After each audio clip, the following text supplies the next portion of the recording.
እሺ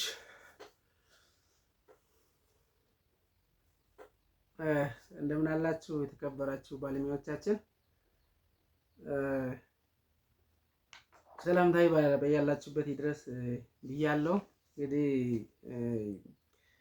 እስካሁን ክፍል 1፣ ክፍል 2፣ ክፍል 3 ያለን እስከ ክፍል 4 ደርሰን የመጨረሻው ክፍል 5 የእንስሳት ምርት ትመናን ለማየት እንሞክራለን።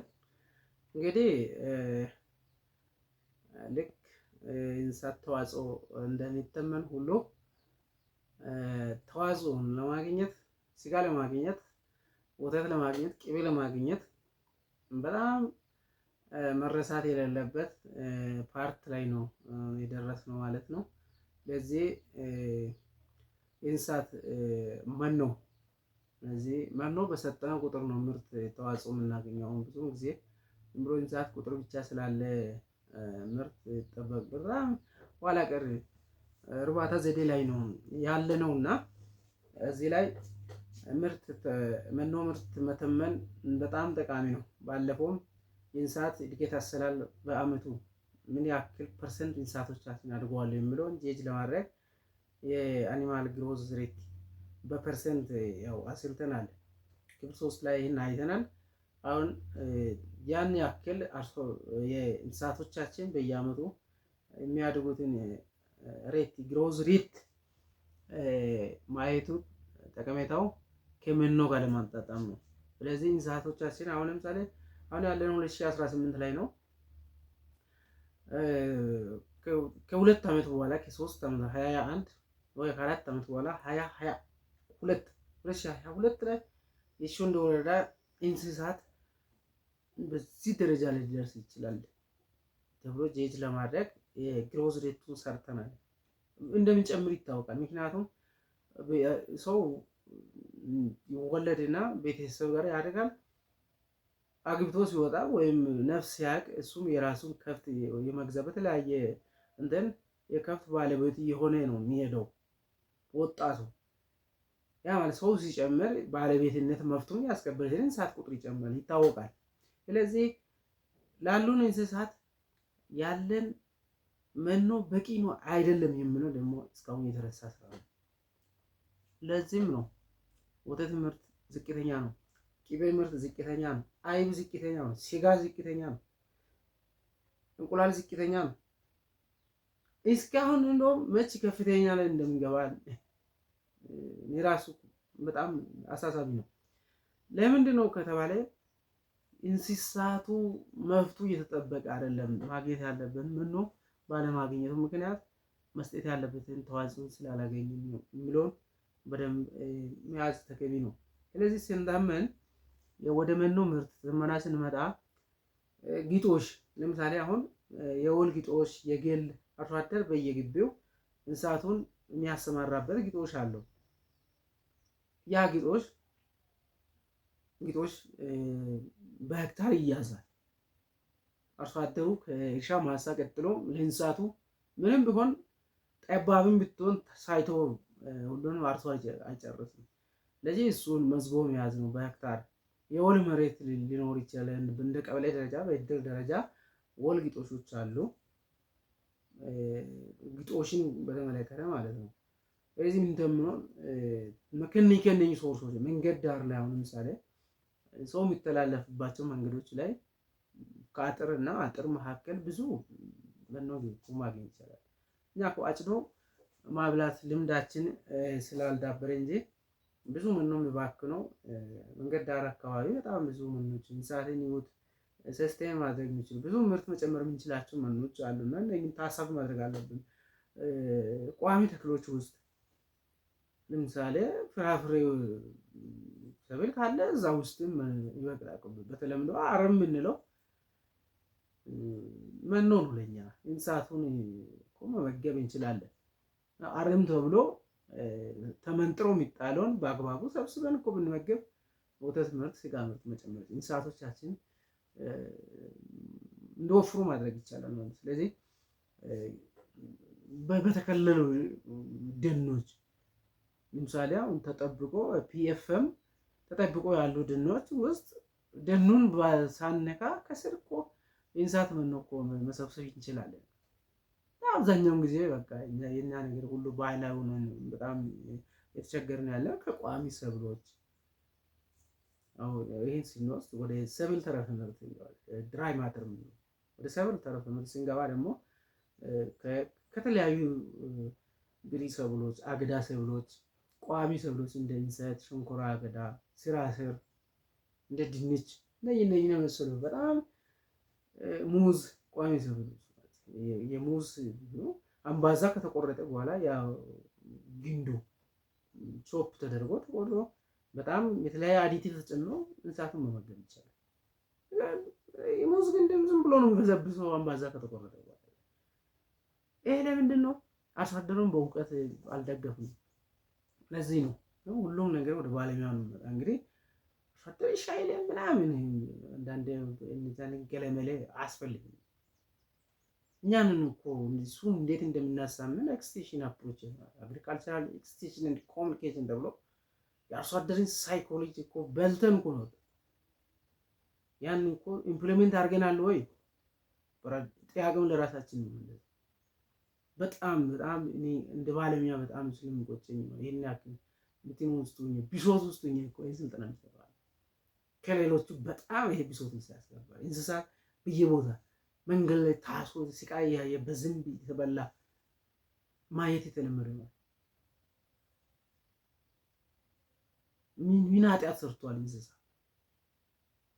ስለ ሰው ልጆች የሚኖሩ የዋህ ናቸው እኮ እንስሳቶች። እንስሳቶቻችን እኮ ምንም በደል የለባቸው። የሰው ልጅ የእኛን ልጅ ለማሳደግ የራሱን ልጅ እኮ ከሰው ልጅ በላይ ተንከባክቦ የሚያሳድግ እንስሳ በሳሪ ጥረት እንዴት ይጎዳል?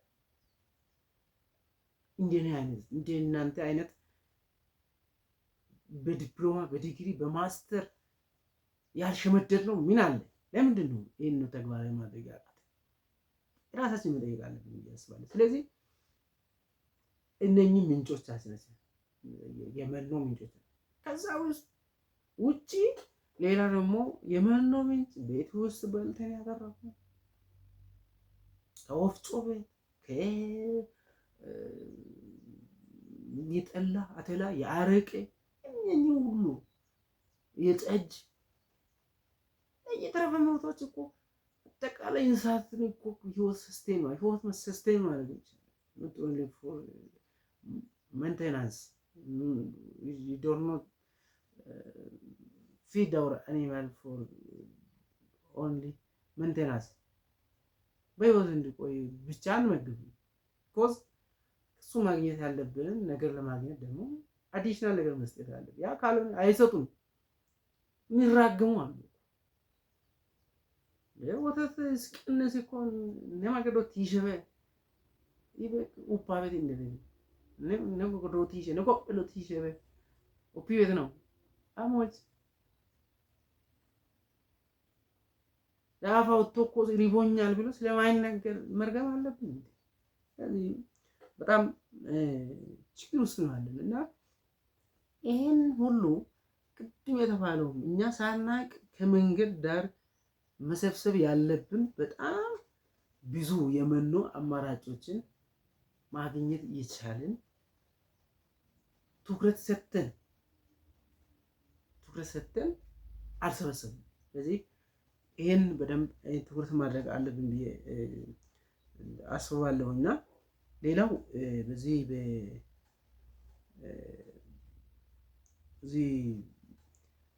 ወደ ሰብል ተረፈ ምርት ከመግባታችን በፊት እንግዲህ ምንጮችን ይህን ያክል ካለን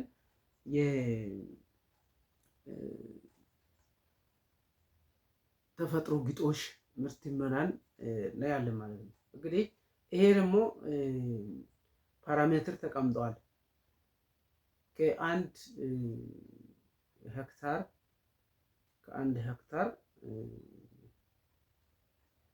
ሄክታር ከተፈጥሮ ግጦሽ ማለት እንደን ከብት ለቀን ከምናበላው ለደቡብ ምዕራብ ዞኖች የወጣ ፓራሜትር አለ።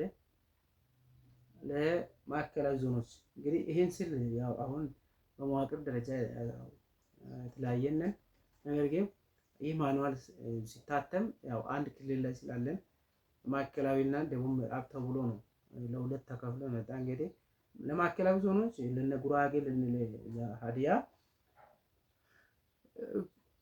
እኩል አይደለም። ግማሽ ቶን ግማሽ 0.5 ቶን ነው። 0.5 ቶን ማለት 5 ኩንታል ማለት ያ ማለት 5000 ኬጂ 5000 ኪሎ ግራም መኖ ማለት ነው። እንግዲህ ይሄን ወደኛ ደግሞ ወደ ደቡብ ምዕራብ ሸካን ከፋን ይዞ ቤንች ሸኮን ይዞ ደግሞ 1 ቶን ለምሳሌ 2000 ሄክታር ሺሾንዴ ወረዳ ላይ ግጦሽ የወል የግለሰብና የተለያየ 2000 ቶን መኖ አለን ማለት ነው ከግጦሽ ብቻ። ስለዚህ ይሄን ታሳቢ አድርጋችሁ ምናልባት አሁን እዚህ ውስጥ ያላስገባ ነው አሁን መንገድ ዳር ያለው ያችን የመንገድ ኤሪያ ለክተን ሰው የሚሄድበት እንስሳ ሁሌ የሚረግብ በትተን ወደ አጥር ጥግ በጣም ደስ የሚያማምሩ ሳሮች አሉ። ያን ኤሪያ በካሬ አወጥተን ምን ያክል እኮ እንደሚገኝ እኮ መተመን እንችላለን። አርሶ አደሩ እየተጠቀመ ነው ያን ቦታ በየመንገድ ስታልፉ መንገድ ዳር ላይ አስሮ ያበላል። ከዚህ ደግሞ የበለጠ የግጦሽ የሬንጅ ማናጅመንት ስራዎችን ብንሰራ ለምሳሌ ቆንጥሮች የተለያየ እንስሳ ማይመገባቸው በጣም ሳሪን በጣም የሚያጠፉ አንዳንድ ቡሽ የሆኑ ቁጥቋጦችን ብናስወግድ እና ሬንጅ ማኔጅመንት ስራ ማዳበሪያ እንግዲህ አይታሰብም ለሰብልም በስቃይ ነው። እንደኛ አካባቢ ፈርቲላይዘር አፕላይ ማድረግ ይቻላል፣ መስኖ አፕላይ ማድረግ ይቻላል። አሁን በጋ ላይ በጣም ደርቆ የሚሰቃይ ሰዓት መስኖ አፕላይ ብናደርግ ለምለም ሆኖ እንደገና ደግሞ ለቀን እንስሳው በሽንቱም በእበቱም አጨማልቆ የሚያበላሸውን ማስቀረት ብንችልና አጭደን መመገብ ብንችል 1.5 ሊያደርግ ይችላል። አንድ ሄክታር የሚገኘው የመኖ መጠን ማለት ነው። እነኛ ማሻሻያዎችን ባደርግ ሊጨምር ይችላል። ይሄ ባለሙያ ስራ ነው። አርሶ አደሮቻችን በደንብ ምክንያቱም ለእርሻ ፐርፐዝ መሬቶች በጣም ወደ እርሻ እየገቡ ነው። ግጦሽ በጣም በቁጥር እየቀነሰ ነው የግጦሽ መጠን። እንስሳት ቅድም እንዳልኩ ሰው በጣም ቁጥር እየጨመረ ሲመጣ ከቤተሰብ ተነጥሎ ሲወጣ በቃ ያ ልጅ አደራም መጥቶ ከብት ባለቤት ይሆናል። ሲችል ራሱ ገዝቶም ከብት ባለቤት ይሆናል።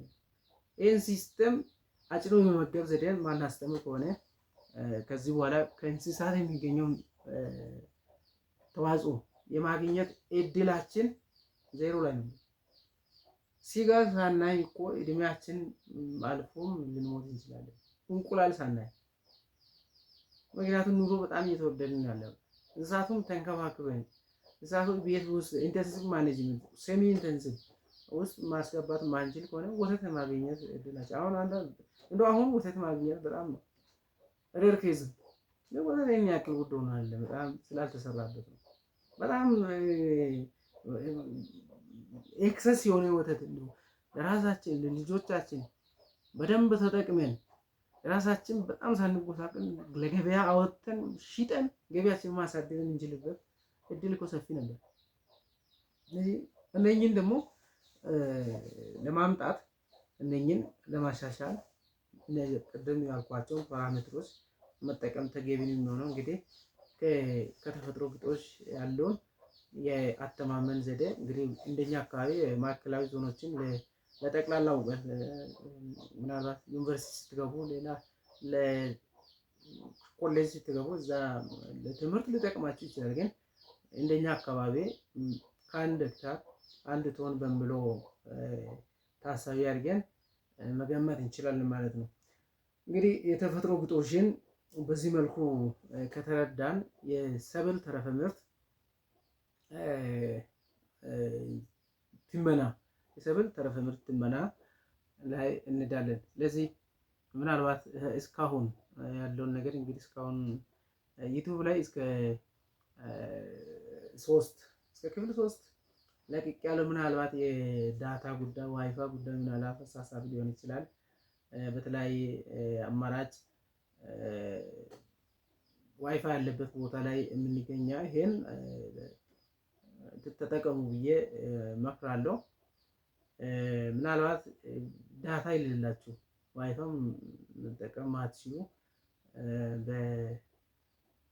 ከኔ በተለያየ አማራጭ በሲሸር ወስደን ሞባይላችን ላይ አድርገን ማየትና ያልገባችሁትን ጠይቁ ብዬ ባለፉም እንዳሳሰብኩ ምናልባት አብዛኞቻችን እንደዚህ አካባቢ ዩቲዩብ አጠቃቀም ትንሽ ያልተለመደ በመሆኑ ይመስለኛል እና አንዳንዶች የተወሰኑትን ምናልባት ፌስቡክ ላይ ለቃለሁ። አሁንም ፌስቡክ ላይ ስለቀቀኝ የዳታ ጉዳይ የዋይፋ ጉዳይ አስቸጋሪ ነው።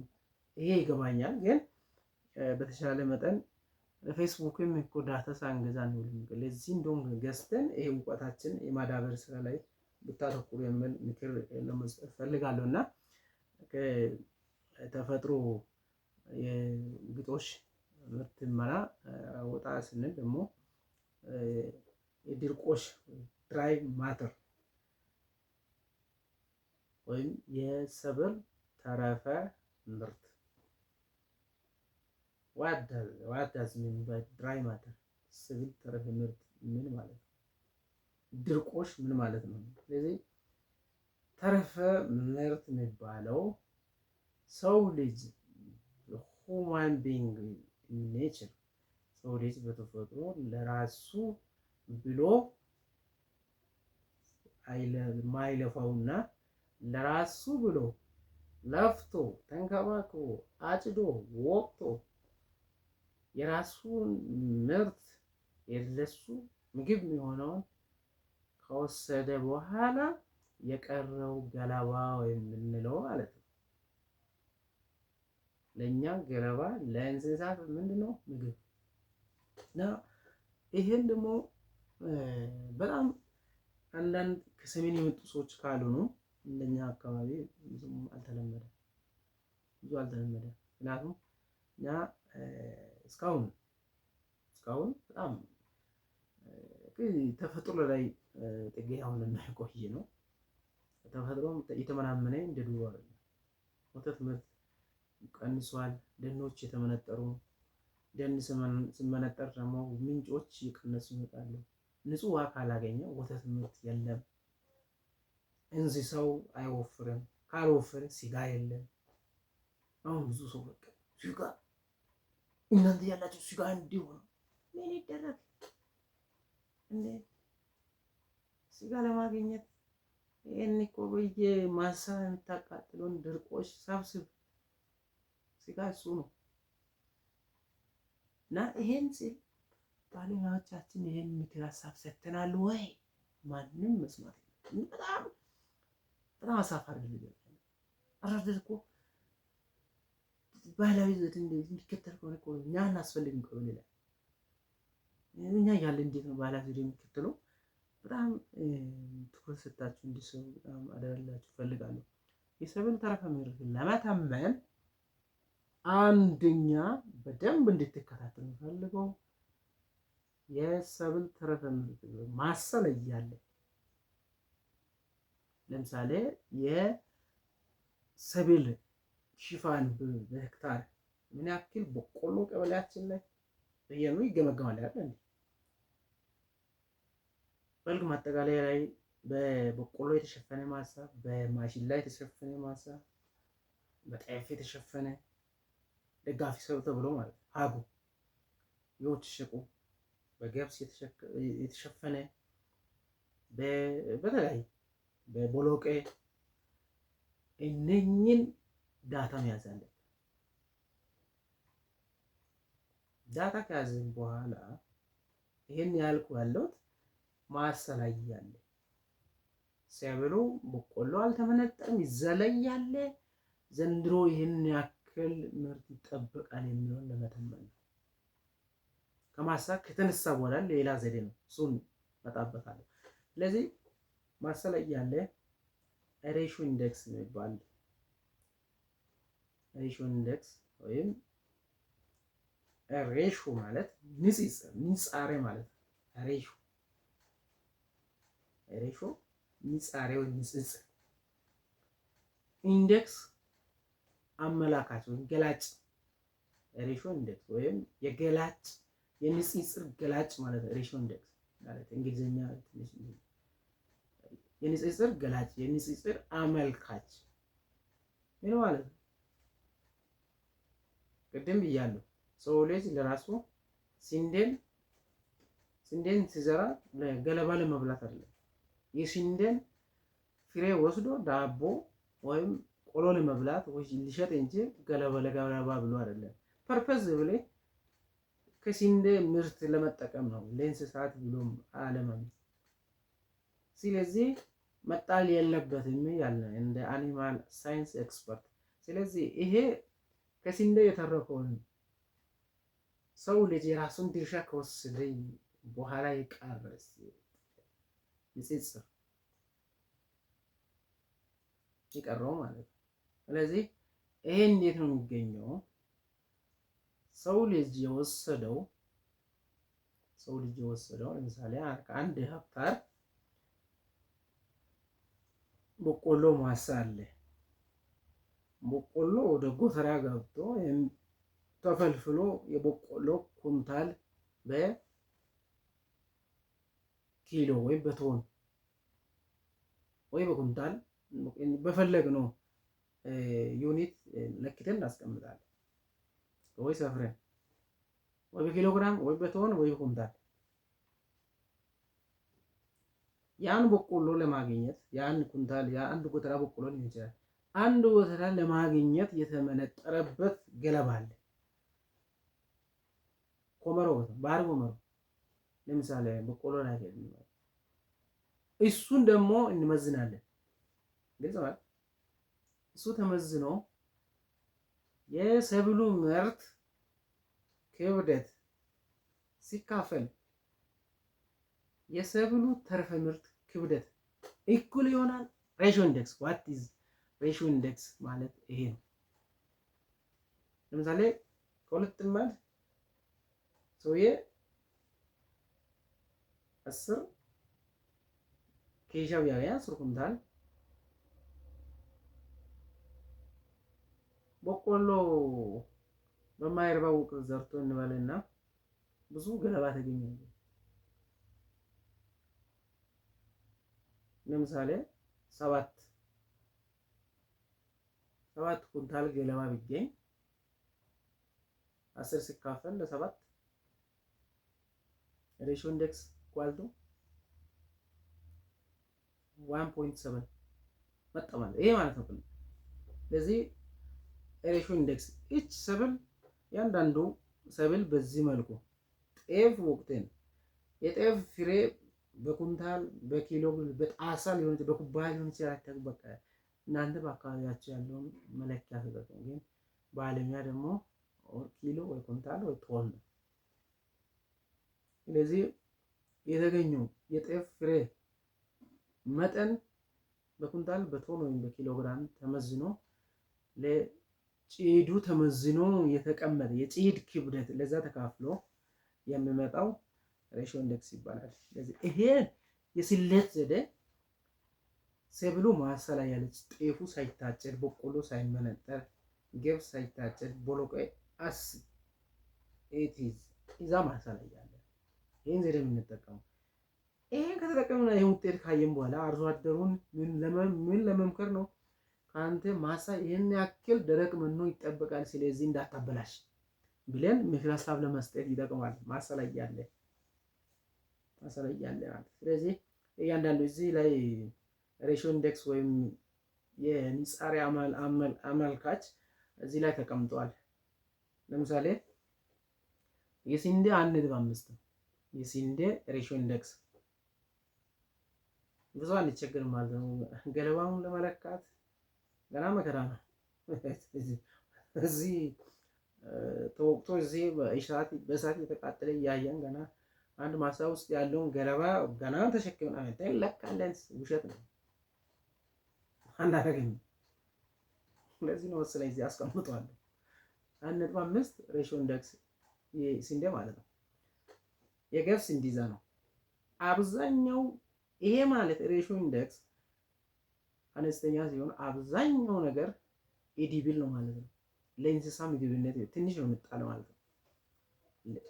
ትንሽ አሁን የስንዴ ገለባ የታችኛ ምናልባት እቺ ተነቅሎ ሲወጣ አፈር ምናምን ያለበት ካለ ነው አስተያየት። ከዛ ውጪ እንስሳ ወዶ እንዲበላ ከትክተን በጣም ውሃ ውስጥ አድርገን አርጥበን ጨው ጨምረን እንዲወድ አድርገን መመገብ እንችላለን። የተወሰነው እዚህ ታች ስንነቅለው እዚህ አካባቢ ያለው አፈር የነካውን ፓርት ብቻ እንለዋለን። ጤፍም እንደዛ ነው። ጤፍ 2.2 ሬሽዮ ኢንዴክስ ወይም የንጻሬ አመልካች። በቆሎ 2፣ ማሽላ 3.2 አገዳ ነው።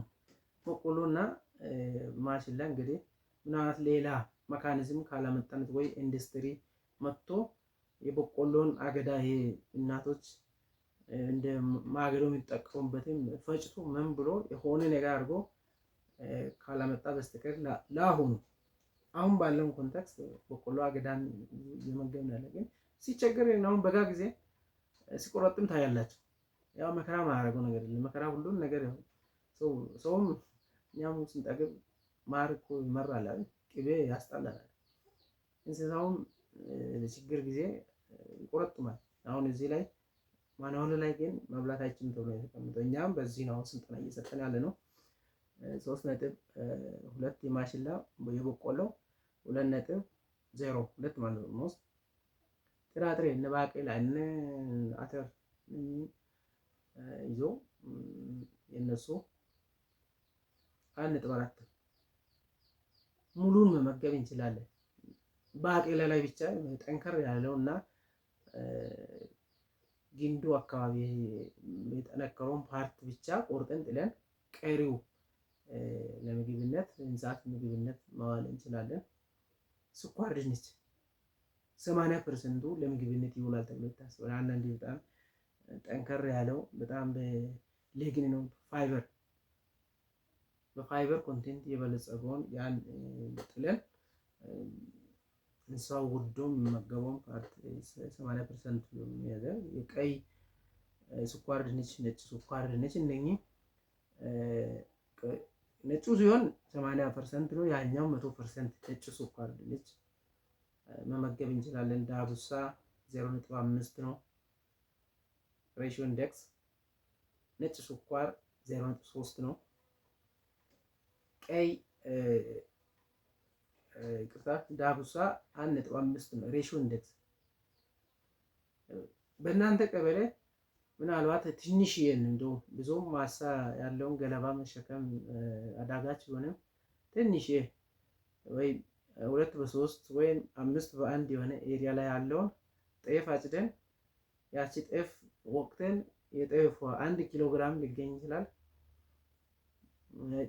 የዛችን ጭድ ደግሞ እንደገና መዝነን ግማሽ ኪሎ 500 ግራም 400 ግራም ሊሆን ይችላል። የጤፉን ክብደት ለጭዱ ክብደት አካፋይ ሬሽዮ ኢንዴክስ የሚባለው ይሄ ነው ባጭሩ ብሎን እንይዛለን። እንግዲህ በዚህ አይነት እያንዳንዱን ሰብል ማሳ ላይ ያለ ገና እሸት ደረጃ ላይ ያለ አርሶ አደሩ ስልጠና ለመስጠት ይመቻል። ማሳ ላይ ያለ መስራት ይሄን ያክል ቶን ከስንዴ ይሄን ያክል አለ፣ ከገብስ ይሄን ያክል አለ፣ ከበቆሎ ይሄን ያክል፣ ከባቄላ ይሄን ያክል አለ። ስለዚህ ያንተ እንስሳት ይሄን አመት በጣም ጥጋብ ሆኖ ይከርማሉ ብሎ አርሶ አደር በኮንፊደንስ ለማሰልጠን ማሳ ላይ ያለ መስራት ሬሽዮ ኢንዴክስ ተጠቅመን መስራት በጣም ጠቃሚ ነው። ይሄን ማኑዋል ደግሞ 2014 ዓ.ም በየቀበሌያችሁ ልክ ያለው አንብቡ ይባካችሁ፣ በደንብ እንድታነቡ አደራላለሁ። አንዳንዶቻችሁ በግድለሽነት ስልጠና ማኑዋል ቀዳችሁ አንዳንድ ነገር ምጽፉ አላችሁ። እዚህ ቢሮ መጣ አንድ ሪፖርት ላይ ወረቀት ይጥራል ከሆነ ማኑዋል መቅደድ የለም። ከምትበላው ወደ ወረቀት ገዝተህ ለምን ሪፖርት አትልክም? አንድ ቀበሌ መጥቀስ አልፈልግም። ቺሾን ቡታ ክላስተር ላይ አንድ ቀበሌ ባለሙያ እኔ በስንት ስቃይ ያዘጋጀትን ማኑዋል ቀዶ ሪፖርት የላከበትን በእንስሳት አሳ ዘርፍ አይደለም ሌላ ዘርፍ ላይ ሰብል ዘርፍ ላይ አጋጣሚ ሂጄ አግኝቻለሁ። ሪፖርት ፍለጋ ሂጄ ማለት ነው። በጣም ነው ያዘንኩት እውነት ለመናገር ግደለች ባለሙያ ነው። በቃ ዝም ብሎ ቀን ነው እንዴ እዛ ነው ሲልብ እኮ ሲያንሰን ነው። ይሄን ያየ ሰው እንዴት አይስደበን? በእናታችሁ ማኑዋል እኮ ህይወት እውቀት ዘመናዊ እውቀት ነው። በግምት ይሄ በአፍ ካራቴ የምንኖርበት ዘመን አይደለም። አፍ ካራቴ እኮ ሰስተኔብል የለም። ለተወሰነ ጊዜ ሊጠቅም ይችላል፣ ግን መጨረሻ እንዲህ ሲጨበጥ ባዶ ነው። ይሄ አፉፋ ሲነፋ በጣም ያስፈራል። ሲጨበጥ ተንፍስና በወሬ የሚኖር ባለሙያ ከዚህ እንደውም ይቅርታ ሲድባል በጣም ያን ማኑዋል ለማዘጋጀት እንዴት ጨንቄ እንዳዘጋጀት ነው። ያኔ እኛ ቢሮ አልተደራጀም። ማብራት ኮምፒውተር ጠፍቶ እኮ ሽሽንዳ ሃይ ስኩል ሄጄ ነው ርዕሰ መምህሩ ነው የተባበረልኝ።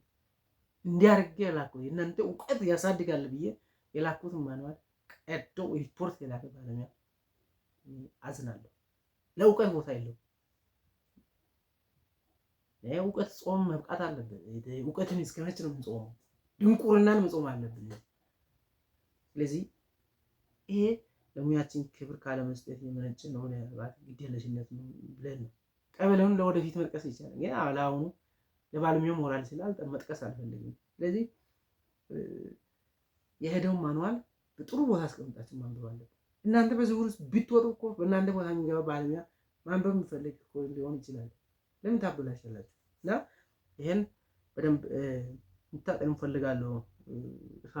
በጣም ትንሽ ብሶት ውስጥ የገባው መሰለኝ። ብሶት ውስጥ ያስገባኝ ማኑዋል የሚነበብ መጽሐፍ በንጽህና ማይዘው እውቀት አይሰጥም። እውቀት ለመጨበጥ የምታነበውን ነገር በንጽህና መያዝ አለብን። ትምህርት ቤትም እኮ ደብተሩን በትክክል የሚይዝ ተማሪና እንደፈለገ አዘርክኮ የሚይዝ ተማሪ እኩል አይደለም እውቀታቸው። ሰኔን ላይ ውጤታቸው እኩል አይደለም። ይሄን አሁን ይታያል በእኛ በኩል በባለሙያዎቻችን በኩል። ስለዚህ ያው ቅድሙ በሬሾ ኢንዴክስ ተጠቅመን መኖ የምናሰላበት ዘዴ ማሳ ላይ ሰብሎ እያለ ነው። እሺ ከማሳ ብነሳስ እንደዚህ ነው። እንዴት እናሰላ እስቲ ይሄን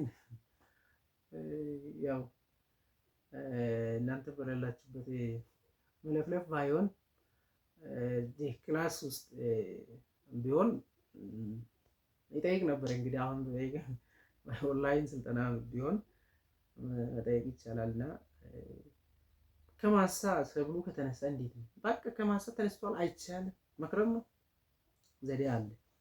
ከማሳ ከተነሳ ጤፉ ይተመራል፣ አይደል? ይከመራል። ዶሎ አስወዳጆቻችን በተለያየ ቅርጽ ይከምራሉ። ገብስ ይከመራል። አሁን ግን ያው ሌባ በጣም ያስቸግራል በሚል ክምር ቀርተዋል። ወቅቶ ወደ አሁኑ ጎተራ ውስጥ ወይም ኬሻ ውስጥ ሳጥን ውስጥ የሚያስቀምጡት ይሄ ድሮ በጣም ከአሁን ቡታ አካባቢ እስካሁን ይከመራል። ጤፍ ይከመራል፣ ገብስ ይከመራል፣ ባቄላ ይከመራል። ስለዚህ እኛ ማሰብ እያለ ሳንተምን ወይ የሆነ ችግር ይዞን ወይ ረስተን ወይ በወቅቱ ሌላ ቦታ ትምህርት ለመማር ሄደን ሊሆን ይችላል። ግን ከማሳ ከተነሳ በኋላ ያተማመን ዘዴ አለ። እንዴት ነው? ሬሾ ኢንዴክስም ላያገለግል ይችላል። እዚህ ላይ የተከመረውን ክምር በሬክታንግል ቅርጽ ነው፣ በስኩዌር ቅርጽ ነው፣ በሲሊንደር ቅርጽ ነው። ለምሳሌ አሁን ጤፍ የጎጆ ቅርጽ እንደዚህ አርሶ አደሩ በሚመቸው ቅርጽ ሊከምር ይችላል። ያን ማጤን አለብን።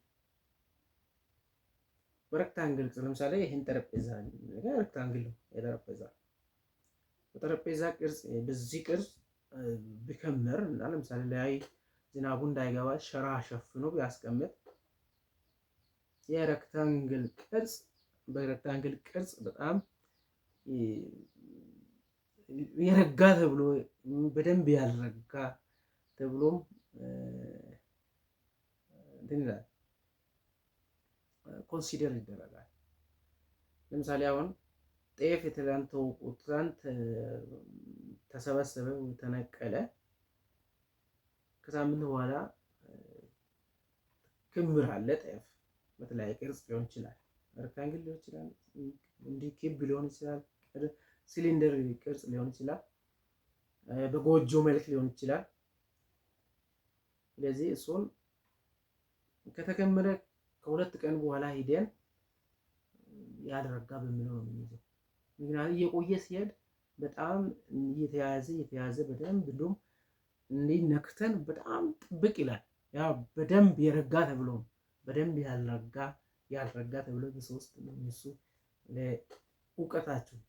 ለምንድን ነው ይሄን ሬክታንግል ሲሊንደር ሞድ በስኩዌር ቅርጽ የተከመረውን መኖ ከማሳ ተነስቷል። ማሳ ላይ ያለ ረስተን ሊሆን ይችላል፣ በተለያየ ምክንያት ሳንተምን ወይ ቢዚ ሊሆን እንችላለን። በዛን ሰዓት ሌላ ስራ ወይ ሰብል ወይ መስኖ ስራ ላይ ሊሆን ይችላል፣ ወይ ቡና ጥራት ቁጥጥር ላይ ኤኒዌይ የሆነ ችግር ቸግሩን ረስተን አለፈን ይወል ተነቅሏል። ሞስ አርሶ አደር ወስዶ ግቢ ላይ ከምሯል።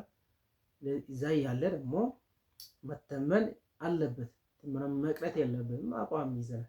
ስለዚህ ይሄ ዘዴ በዚህ ሰዓት የምንጠቀመው። ስለዚህ የተከመረው ጤፍም ይሁን ኤኒ ድርቆሽ ሳርም ምናልባት አሁን በዚህ ሰዓት በጣም ኤክሰስ ሳር አለ። ገና ላይ ጭራሽ አንድም ለእይታም እንኳ ሳር ምጣሃብ ነው።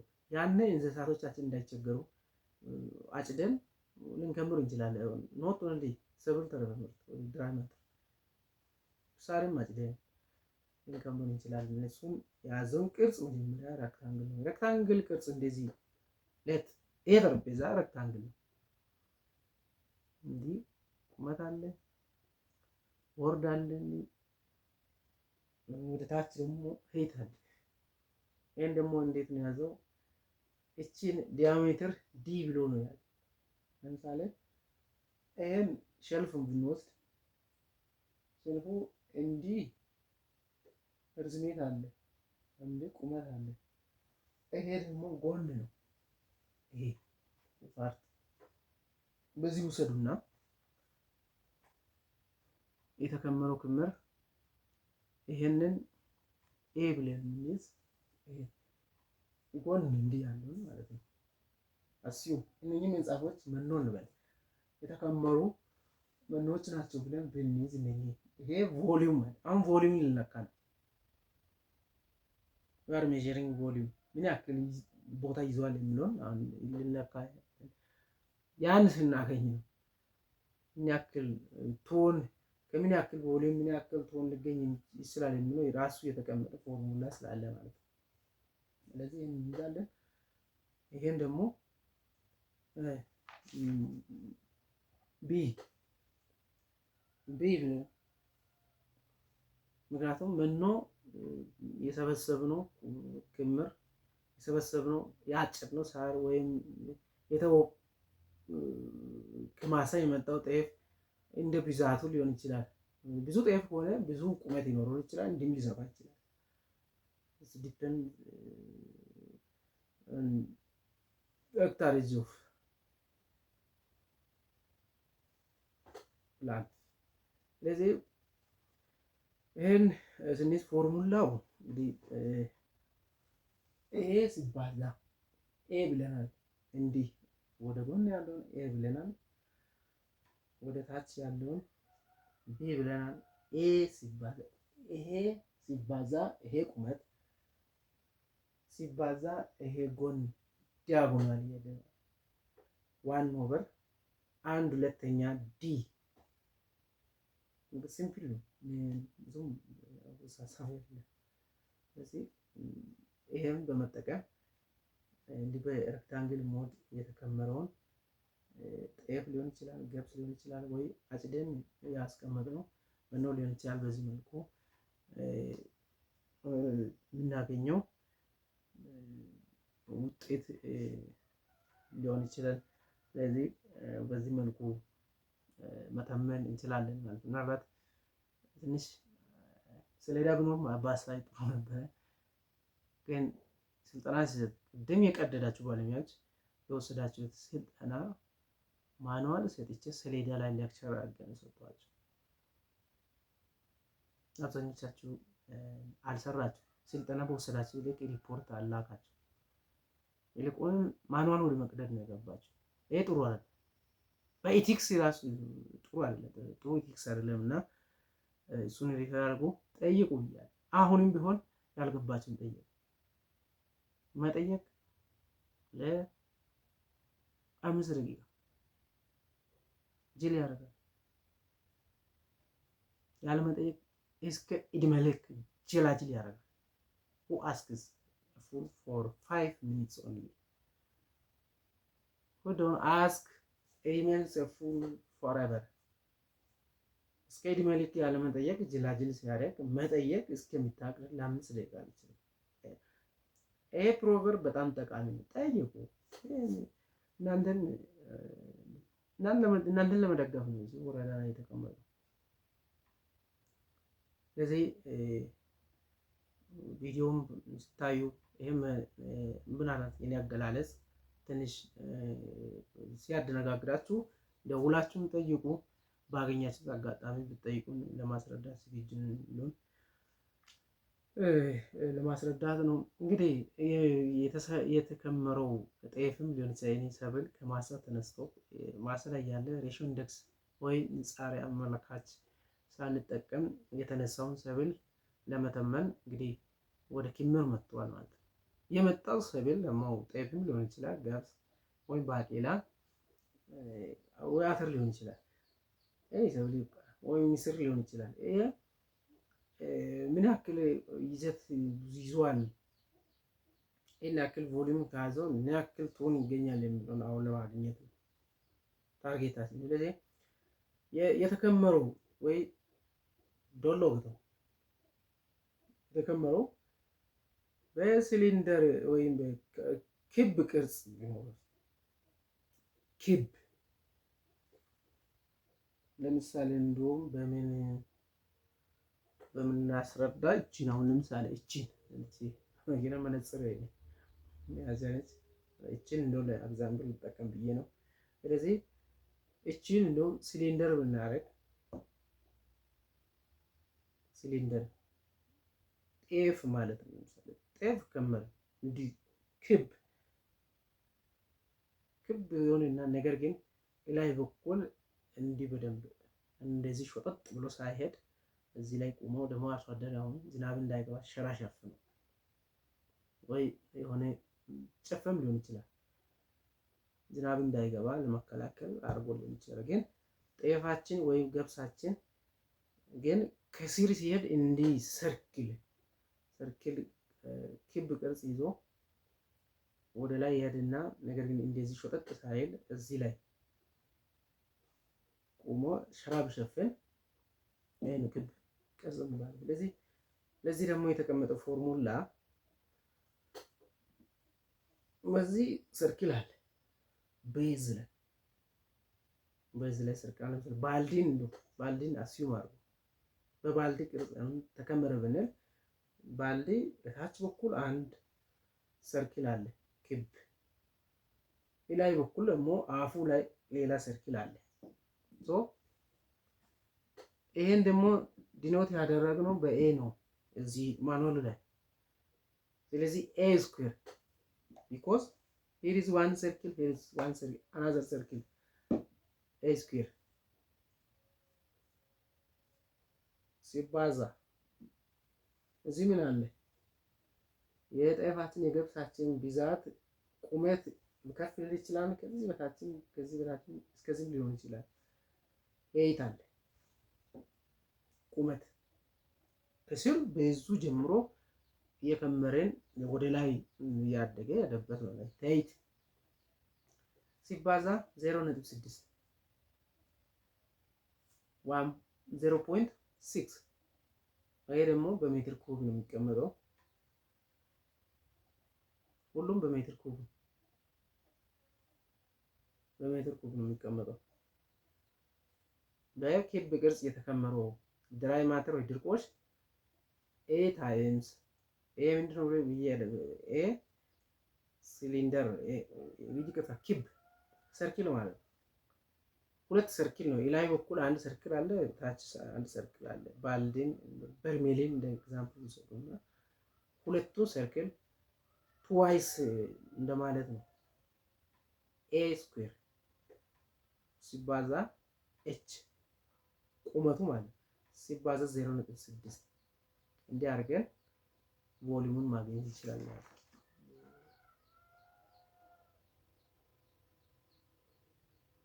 ሌላ ጎጆ ቅርጽ። አሁን ሳንወድ ወደ ማትማቲክስ ይገባል። ደስ ይላል። ማትማቲክስ እኮ ጓሯችን አለ። ይሄን እኮ ድሮ ሃይስኩል ኤሌመንታሪ እያለን ይሄን ተለማምደን ቢሆን ነው አስተማሪ እናገረው ኬትም አይደለም። በቃ የአባቴ ጤፍ ክምር ነው፣ የገብስ ክምር ነው ወይም ጎተራ ነው ብለን ቢሆን ኖሮ ማትማቲክስ ሶስት ሲምፕል። አሁን ነው ምስጥሩ ገባኝ። በቃ በጣም ተሸውጄ ማስ ከባድ ነው አለ ምንድነው እስካሁን በጣም ተማሪ የሚፈራው ማትማቲክስ በጣም ጨዋታ እኮ ነው። እያንዳንዱ ህይወታችን ውስጥ ማትማቲክስ አንድ መምህር ያለኝ ትዝ አለኝ። አንድ ማትማቲክስ መምህር 9ኛ ክፍል እያለሁ ሂሳብ አትወዱም ይለናል። አሁን አንድ ተማሪ አለ ሂሳብ አትወዱ በቃ ኢትዮጵያ አትቀበላችሁም ማለት እሱ ትክክል። ኢን ኤቭሪ አወር ላይፍ ዘር ኢዝ ማትማቲክስ። የትኛው እንደው በወቅቱ ያለው ምሳሌ ትዝ ይለኛል።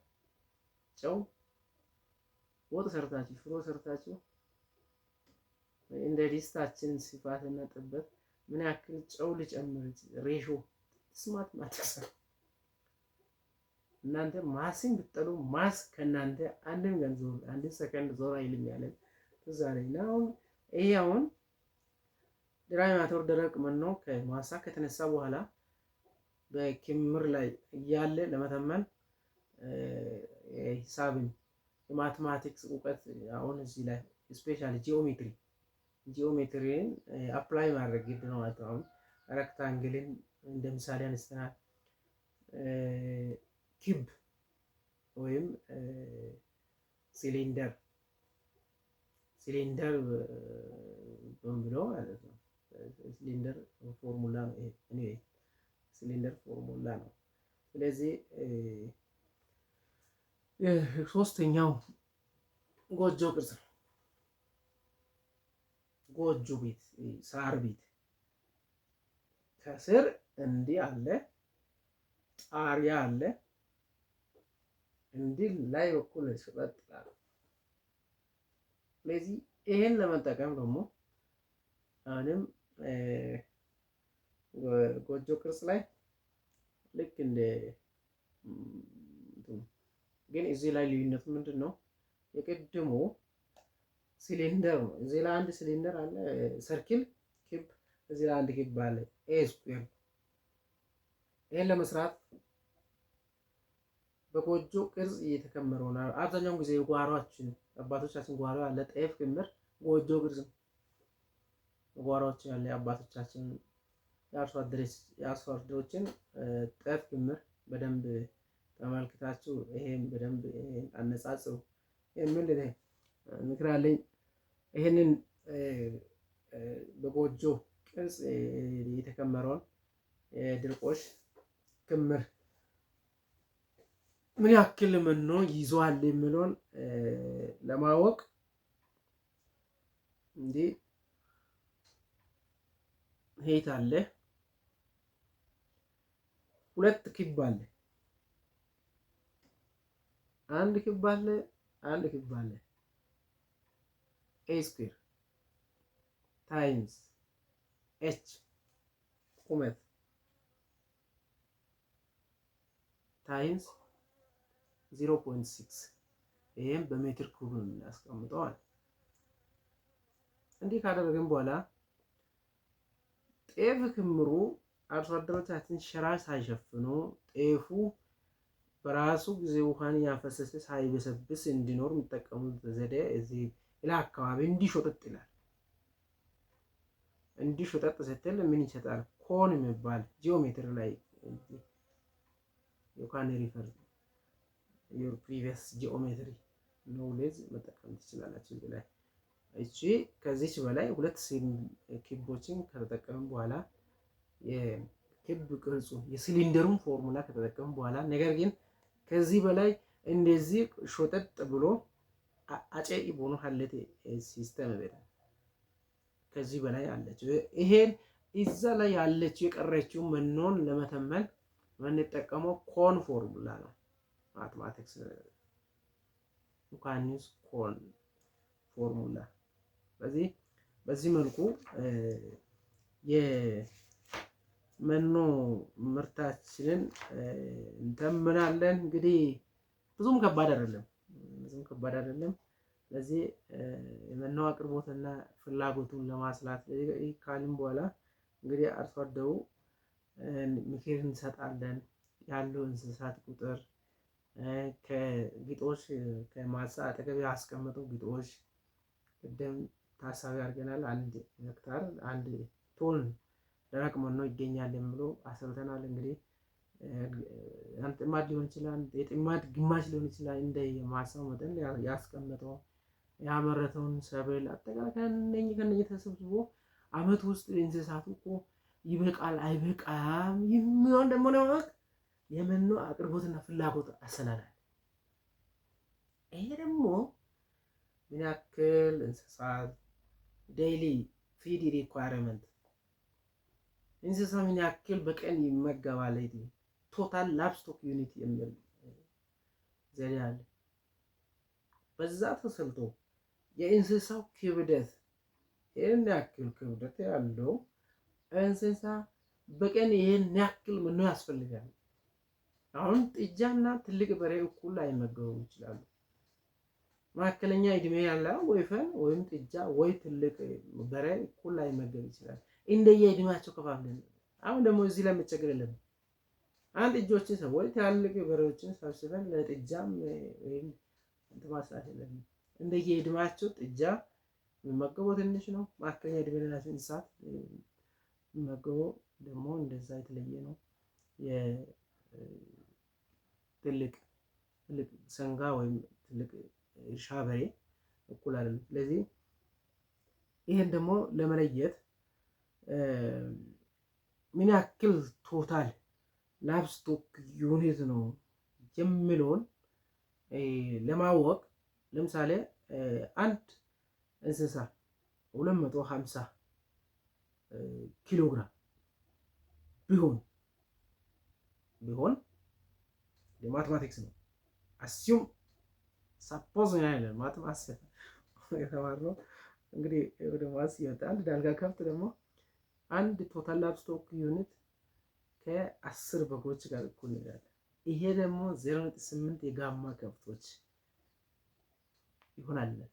ይሄ በነገራችን ላይ ሪሰርች ተሰርቶ የመጣ ምንም አይደለም። በቃ ይሄን ሪፈር ነው የምናደርገው። እንዴት መጣ የተመራመረው እኔ በመራመር አስረዳ ነበር። ተመራምሮ ሰዎች አፉበት ስለሆነ ይሄን ኢንዲኬተር አድርገን መነሻ አድርገን መጠቀም እንችላለን የሚለውን ብቻ እንድትይዙ ነው የምፈልገው።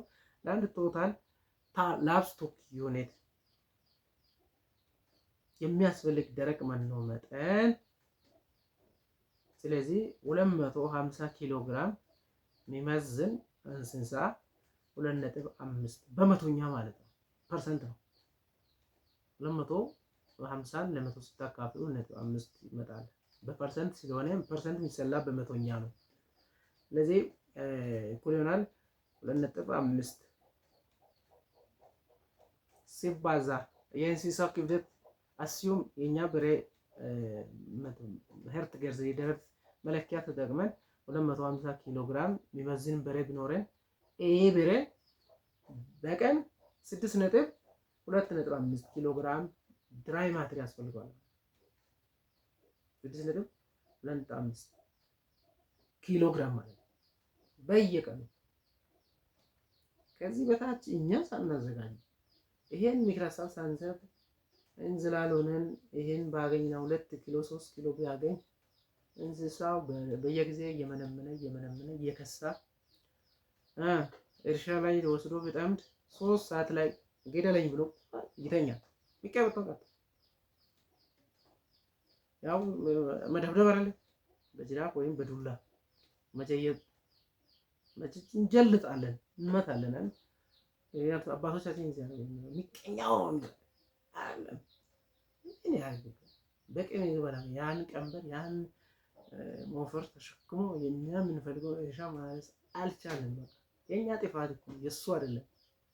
ኃጢአትም ነው በነገራችን ላይ እንስሳት ላይ በደል ማድረስ እንደው ለወደፊት እነኛ ሰዎችን ህግ ማዕቀፍ አበጅተን ለመክሰስ ሁላ እንገደዳለን። እንስሳት ላይ በደል የሚያደርስ መኖ ሳያዘጋጅ ደግሞ ሲተኛ እንድራ ይደበድባል። ይህ ሁሉ እኛ እያየን አለን።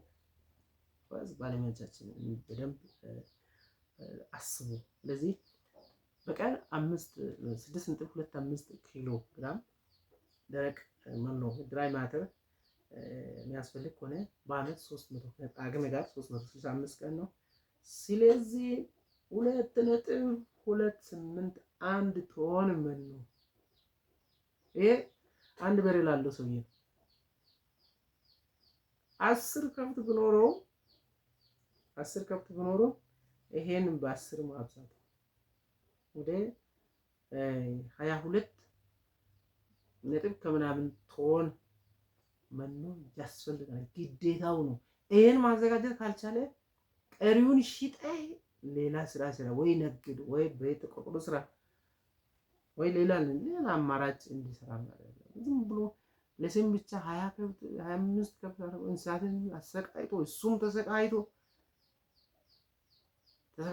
ተሸግራችሁ ወተት ለመጠጣት ብትሉ ቤቱ አንዱ ብርጭቆ ወተት ማይገኝ ነገር ግን ማት ከፍተ ያለበት ይሄ በጣም ኋላ ቀር እርባታ ዘዴን ስለምንከተል ነውና የትመናው ትልቁ ታርጌቱ ይሄን ይመስላል። ስለተከታተላችሁ አመሰግናለሁ። ክፍል 1 2 3 4 ያለን ዛሬ የእንስሳት ምርት ትመና ክፍል 5 ላይ ይሄን ማኑዋል እንግዲህ ዛሬ ለመቋጨት ተገደናል። መልካም ቆይታ።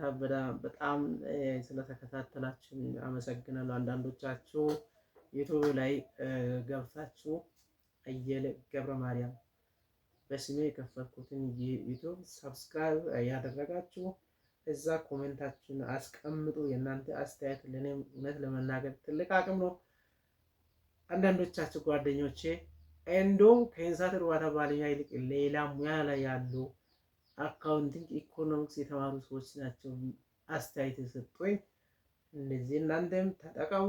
እንስሳት እርባታ ባለሙያዎች እኔ ግብርና አሁን ደግሞ ሴክተሮቹን መርጭ ተደርጎ ሰብሎም ተፈጥሮም እንስሳት እርባታም አንድ ነው። በግብርና ኮንሰፕት እየተመራን ያለ ነው። ለሁላችሁ ይጠቅማል። ምክንያቱም እያንዳንዳችን ተምረናል እንጂ በቤታችን ወተት አላገኘንም። የኛን ኒድ ለማሟላት ገና መስራት ይጠበቅብናል። ልጆቻችን በቂ ወተት ያገኛሉ። ስለዚህ ይሄን እውቀት በቤታችን በእናንተ ቤት አንዳንድ ከፍት ያላችሁ አላችሁ፣ ላም ያላችሁ ብዙዎች አውቃቸዋለሁ። ስለዚህ ይሄን እውቀት አፕላይ አድርጋችሁ በራሳችሁ ላይ ለውጥ አምጡ፣ አርሶ አደርን ቀይሩ። በምግብ ራስን የመቻል የሚል የመንግስታችን ፖሊሲ እውን ለማድረግ ይህንን ፕሮች ተጠቅሙ የሚል ምክር አለኝ። እንግዲህ መጪው ዘመን በስኬት የምንጓዝበት በተለይ ትልቅ ችግር በዚህ በላይቭስቶክ ዘርፍ ላይ የተደቀነው ቀርፈን እንደኛ መቅረፍ ያለብንን በተማርነው ሙያ በተማርነው ሳይንስ አርሶ አደሮቻችን አባቶቻችን ናቸው። የነሱ ለውጥ የኛ ለውጥ ነው። ኤክሰስ ምርት ትርፍ ምርት ደግሞ ሲኖር እኛም ገዝተንም ሸምተንም የራሳችን ፍላጎት ለማሟላት ደግሞ አርሶ አደር ሲሸጥ ገንዘብ ይመጣል። ገንዘብ ሲመጣ ትራንዛክሽን ነው። ትራንዛክሽን ደግሞ ኢኮኖሚ ነው። ኢኮኖሚ አለ ማለት ፓወር አለ ማለት ነው። ይሄን ደግሞ ከኛም ኢኮኖሚ ዘርፍ ሴክተር እንደመሆናችን መጠን ይህንን ቆራጥ ሆናችሁ ወጣቶች ናችሁ በደንብ እንድትሰሩ እንደ ዘርፍ ለማሳሰብ እወዳለሁ። በጣም አመሰግናለሁ። ቸር ጊዜ